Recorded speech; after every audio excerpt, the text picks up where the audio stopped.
peninsula of Arabia. Everything, he was under the impression that we're going to get everything. But you have to aid us in destroying the Ottoman Empire, because they had control over the Middle East, including Arabia. If you aid us in breaking that power, we're going to let you have it. But as the war continued, they broke their promise, as they always do, right? The Native Americans said, white man speaks with forked tongue. After we helped him with the mace and how to survive here in the wilderness of North America, they put us on reservation camps. They took the land from us. And now they have possession of the land today. Same thing happened. They don't change the game. It's the same game. Mm-hmm. The same thing happened after World War I. Let's just read a little history. This is the Sykes and Picot Agreement. I'm trying to give some backdrop for God coming to us and choosing us as a nation, fulfilling the script in the book. This, because at the time, nations were being carved out. Governments were being established. The Sykes-Picot Agreement, officially known as the Asia Minor Agreement, was a secret in 1916 agreement between the United Kingdom and France, to which the Russian Empire assented. The agreement defined their mutually agreed spheres of influence and control in Southwest Asia. The agreement was based upon the premise that the triple entity would succeed in defeating the Ottoman Empire during World War I. The negotiations led to the agreement occurring between November 1915 and March 1916, and it was signed May 16. The deal exposed to public on the 23rd of November 1917, and in the British Guardian on November 26, 1917. It is still mentioned when considering the region and its present-day conflicts. And they show a map of Part A and Part B and how they divided up that upper part of Arabia, known as Iraq, Iran, Syria, Jerusalem, the Middle East, they call it today. They divided, the white man divided it up. Just like the divisions of nations in 1881, when they had the scramble for Africa and they divided up Africa into different nation states, irregardless to communities, irregardless to traditional territories, languages, cultures. He divided it up. That's his nature. That's what he does. Now, Master Fard Muhammad, as we say, truth does not happen in a vacuum. He came out of Mecca, Arabia, where Mecca, Arabia was in direct involvement in the separation of states and the development of nations.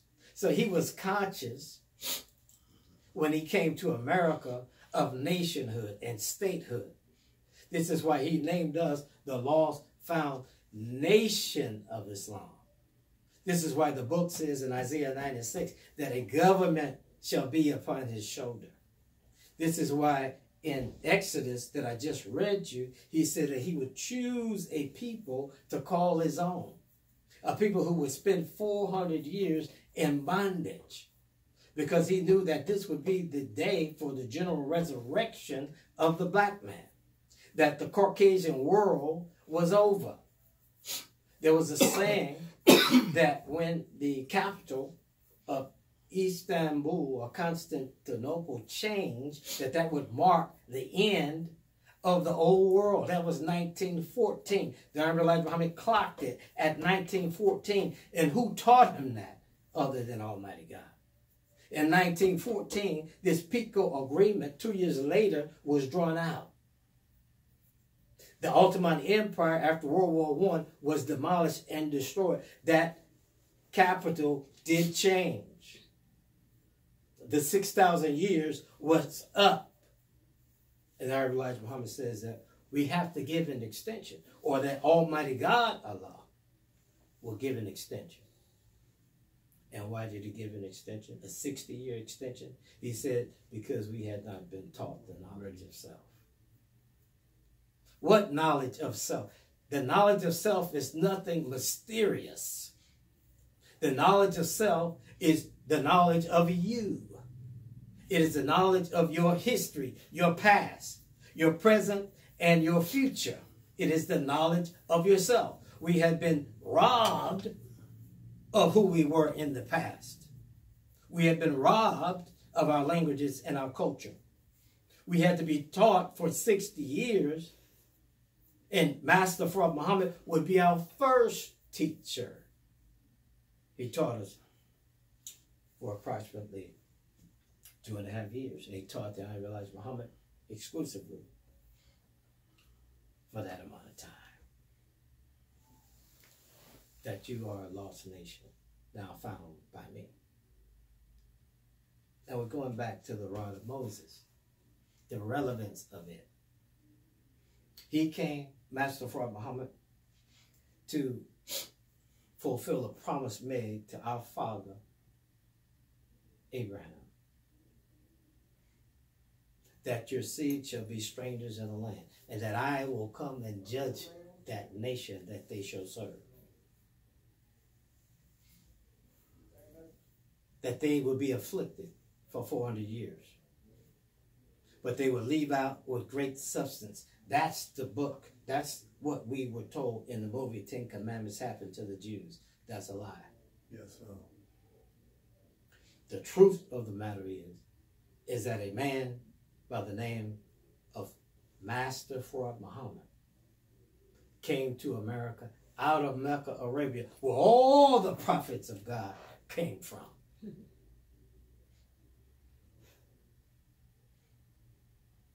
How can we take the word of our open enemy, a Jew, who is a white man, the one who participated in the slave trade and benefited from the sale of our people,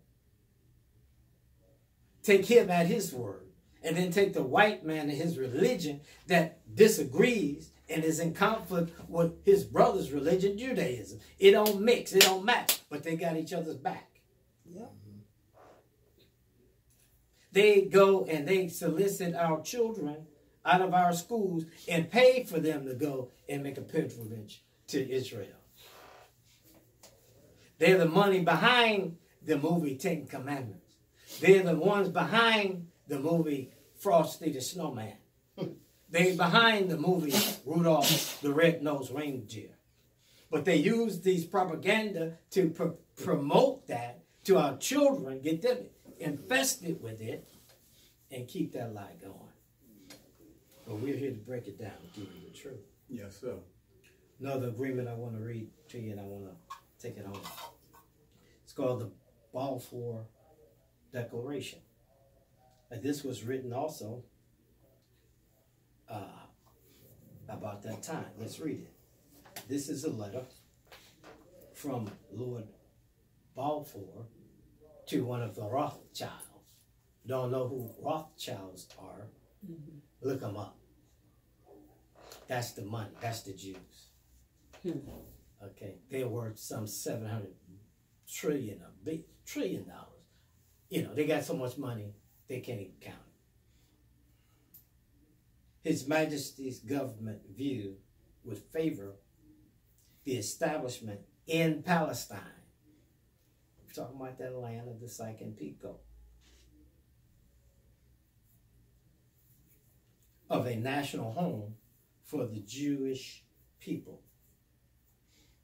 and will use their best endeavors to facilitate the achievement of this object, it being clearly understood that nothing shall be done which may prejudice the civil and religious rights of the existing non-Jewish communities in Palestine, or the rights and political status enjoyed by Jews in any other country. Now that was a lie. Because as soon as the Jews came over and outpopulated the Palestinians, some 6 million to 5 million, what happened? They declared war 48 and moved the Palestinians up out of the land, ran them into Syria and other neighboring countries, where they're still there today, throwing rocks across the borders to a land that used to be theirs.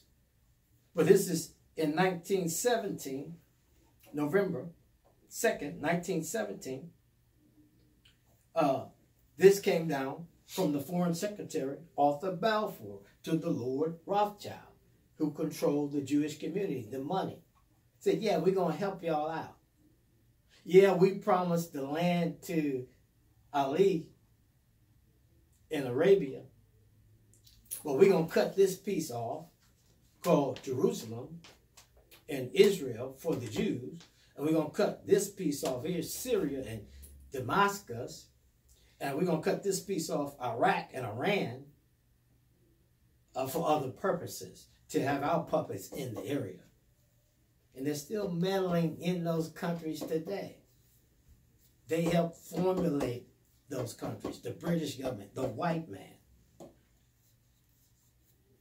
And it's all here in the history. Again, Master Fard Muhammad is coming out of this environment as he begins to teach the Honorable Elijah Muhammad, making his presence known now. In 1930, in Detroit, Michigan. He named that date as what? Somebody help me. Independence. Our Independence Day. You can't declare independence unless you got some type of thought of a nation or government, right? Mm-hmm. He says, this is independence for you. For I have come to set you free mentally. I have come to give you the knowledge of yourself. He started teaching us how we were back in Africa, right? Said you wore silken garments, slippers of gold. You once ruled the face of the planet Earth before there was ever thought of a white man. You ruled the planet Earth. It all belonged to you. He gave us the knowledge of ourselves. Well, who are you? Are you a nigger? Are you a spook? Are you a spade? Are you a jigaboo? Mm-hmm. Are you Casper? Mm-hmm. He said, no, you are the Asiatic black man. Now, the devil says that this was the discussion of Asia Minor. And in some history books, you find him talking about Eurasia. Okay? The whole area was Asia. The whole planet was Asia. He says, you are the Asiatic black man, the original man, right? The maker, the owner, the cream of the planet Earth, and the God of the universe. So he had to come, getting us ready. Knew it would take some 60 years to get us ready for nationhood. It's in the very title of the organization that he established. Nation. I ain't talking about no religion. That's right. I'm not trying to bring you Al-Islam. No, sir. I'm not trying to teach you to do no damn rock hearts. Yes, sir. And follow behind an Arab man some 1,400 years ago. Where you are the original man. Okay. The God of the universe. I'm bringing you back to your nation. Government. Yes, sir. We got to get that. Mm-hmm. Government. All else has failed us, brothers and sisters. Religion has failed us. Voting in America, thinking that if we put a black man in the office or the seat of the white man, that it will change our condition, that has failed us. That's right. The only thing on the face of this planet Earth that can give you power and control over yourself is your own government. That's right. All other men and women have come to that understanding, right? The Jew came to that understanding. If we are to exist in the presence of our enemy, if we are to go and claim that we are the chosen of God in the Middle East, as they call it, we got to have some protection. British government, can you help us? Mr. Balfour. Yes, we can, Lord Rothschild. We can help. We can cut out a piece of land for you, and we will aid you in establishing for yourself a government. And now, after 60 years, well past 60 now, the 60-year period ended, extension ended about 1974 when the messenger died. He said you need to be taught. He taught us well, did he not? He did. He gave us an example of what we could do as a nation of people. It is estimated that his organization was worth some $50–80 million, approximately $5 to $6 billion today, where that was the first time where you ever saw black people across the nation of the United States of America working in unity. He imported tons of fish from Peru. You had brothers in every city where we had mosques distributing the fish. He had canning factories, clothing factories. Brothers were selling eggs, selling bean pies, cookies, making clothes for themselves. Had supermarkets, had banks. He had a private jet. He was talking about buying up the south side of Chicago and building a hospital there. These are things that nations do, governments do. That's right. And we saw us successful. You saw the lost found people rally around the Muslims because the Muslims wasn't waiting on a spook god to give them nothing. We saw that concept of a government. But we allowed it to fall under Silis Muhammad. This Bible is not to be taken literally. This Bible gives us projections of the real book of life. What is real is me and you standing and sitting right here today. Now, the book might reflect some of our existence, some things that have occurred in the real book of life that we are living right here. It is not chronologically in order. You just can't read from Genesis to Revelation and everything happens chronologically. You got some things that take place in Revelation that is talking about the beginning, and some things in Genesis that's talking about the end. It's not in chronological order. But truth is what? Word consistent with the act. So when we can find an act that matches that which is in the book, we have truth, right? And it is not in a vacuum. It has forensic evidence to support it. Right. And we have just given some of the forensic evidence to support the truth of our God, Master Prophet Muhammad. The rod of Moses.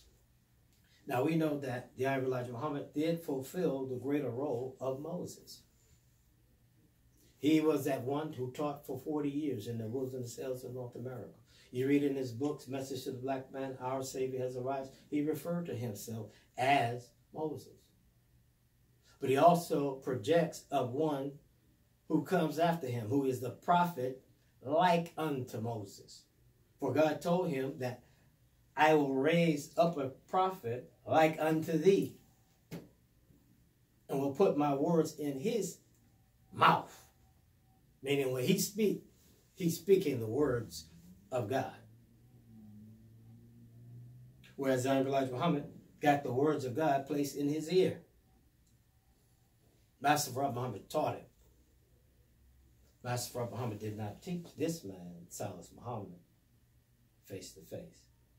He had to internally come into a knowledge of the God that existed within him. And in so doing, he took on a mission to take our case before the world, to go on the world stage. Now, whose example did he follow? When you take something to the world stage, you don't go next door, right? That's taking it on the neighborhood stage, all right? Yeah. You don't go across town, that's taking it to citywide. Yes, sir. Is that right? That's right. It's only when you go across borders of nations that it becomes international territory, right? That's right. Master Fard Muhammad, when he came to America by himself, he crossed borders. That's right. He took a step on the world stage. I'm finna make a move on the world stage. I'm about to move some pawns, some knights, some dukes on the world stage. I'm finna get in this white man's business. I'm going to travel to America like a thief in the night. Be a mover and a shaker in his midst. And he ain't going to know what hit him. I'm going to be gone before he realized the damage that I've done. In like manner, the Honorable Silis Muhammad got on the plane. He crossed some borders. Went to the world stage.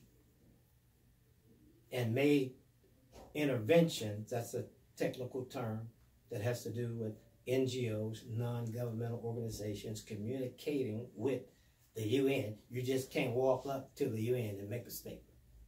You got to have some connections. And we were able to develop connections.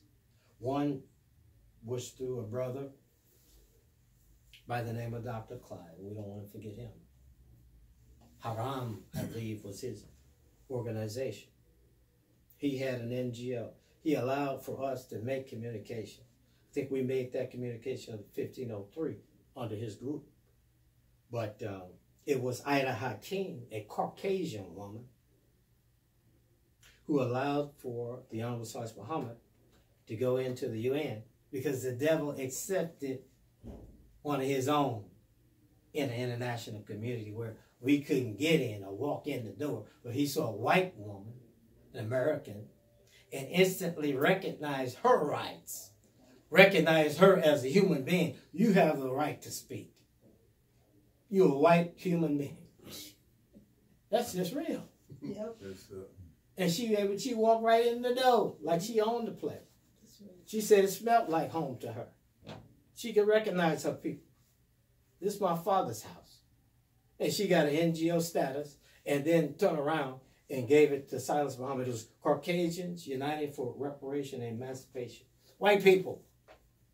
Cure is what they called it. Then she renamed it All for Reparation. Afri.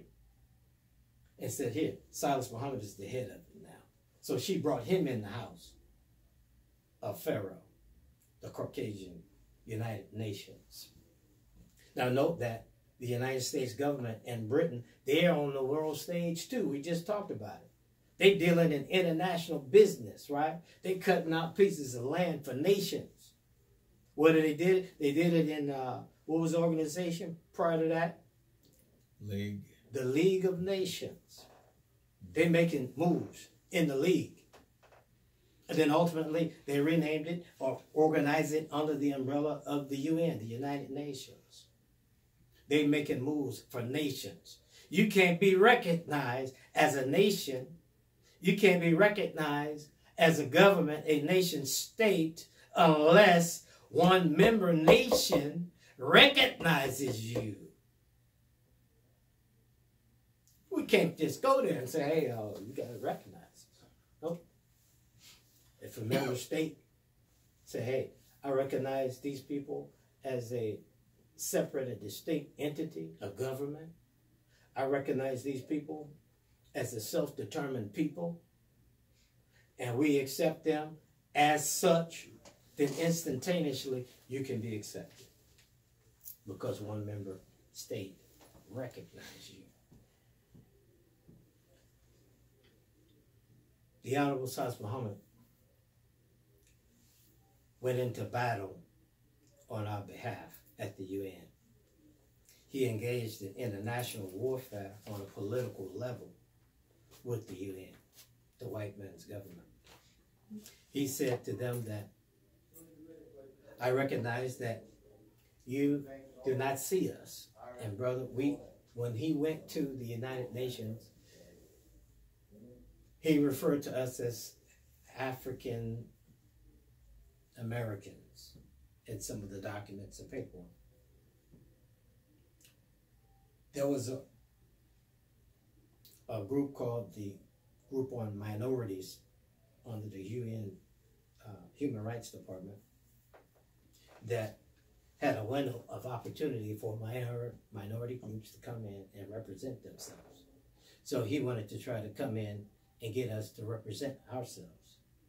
But the UN did not recognize us as a minority group because they said that we did not exist as a people. But isn't that something? You call in for human rights, and the people in the UN say, well, hey, we don't recognize you as a human being.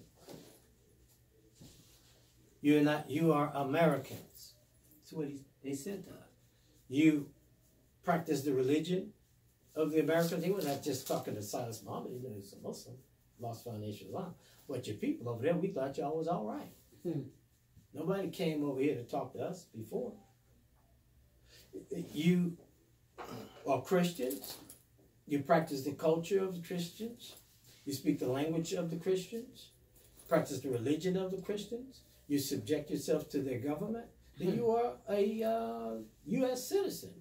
You're a white, black man. You are not African American.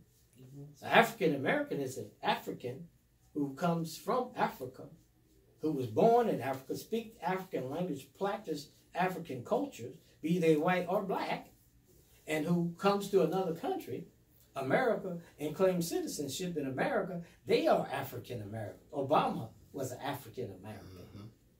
You are not African American. You are American, they said to us. Homegrown. Lost. Not a minority. Can you believe that? And the devil had been calling us minorities in America. Are you a minority?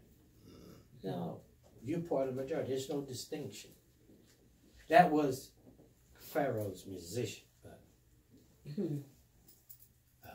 magicians throwing down their rods.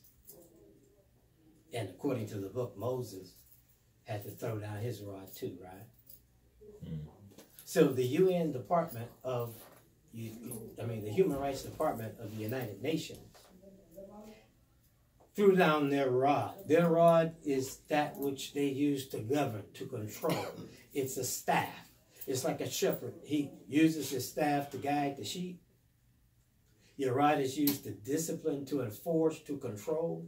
The rod of Pharaoh is his law, his human rights law, that he assigned and ratified to govern the world, not just America, but the world. And they come together under the umbrella of the UN. So now Silis Muhammad there is doing battle with Pharaoh and his rod, and he has to throw down the rod of Moses in order to defeat them.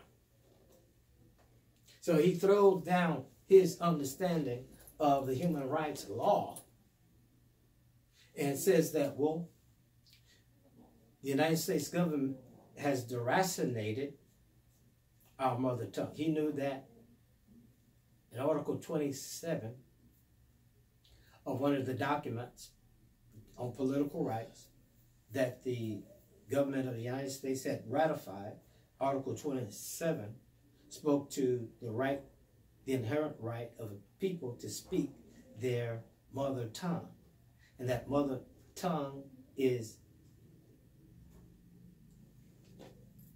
intrinsically connected to the identity of an individual. That they have written paperwork to the effect that some of the scholars there, that a child from its time that it is born to about 6 years of age develops its identity. It don't just pop into the world knowing who it is. No. As the mother speaks the language to the child, whether it be Arabic, Spanish, English, or clicks, or moans and groans, whatever it is, that child begins to identify with that mother tongue. When mother says, this is a chair, this is a table, this is a spoon, this is what we do, this is how we sit down, this is how we carry ourselves. That child's identity is being formulated, and they begin to get a knowledge of what? Self. Better yet, their humanity. Where in that Article 27, it says that everybody has a right to that mother tongue. All right? That mother tongue is a part of your human right. Omar Muhammad revealed that we have had that right deracinated and taken from us. That we don't know what our mother tongue sounds like. We're not practicing our true culture. Right. And because of it, we are people dispossessed of our humanity. We want to reclaim our humanity and identify ourselves as a people. And the UN said, I agree. So that was symbolic of the rod of Moses eating up the rod of Pharaoh, or snake of Pharaoh, and Pharaoh acquiescing and saying, okay, well, yeah, you can go and worship your God, or go amongst yourselves and identify yourselves. So the UN allowed for us to go, and we had 3 interventions. Not interventions, but forums. Yeah, forums. Where we, at one of them, I think it was 2002, decided that we would name ourselves Afrodescendants. Not African descendants, but Afro-descendants. A people with African ancestry, but a people who have been victims of the slave trade, forced assimilation, raped, robbed, dispossessed of their language and their culture, and displaced from their motherland. That would be the definition of Afro-descendants. So our brothers in Cuba, Honduras, Peru, Brazil, all throughout the Caribbean islands, South Central America, there was about 17 to 19 different nations who came together and said, okay, we'll call ourselves Afro-descendants. And the UN accepted it. There's been documentation placed out as early as 2010, 2017, I believe, something else came out, where they said to the United States government that they should pay us reparations, that they should commemorate our slavery history here in America. And the United States government said that, okay, we will acknowledge slavery, and we will try to make restitution. So the early part of 2018, January 17, I think it was January 18, Bill Clinton, not Bill Clinton, but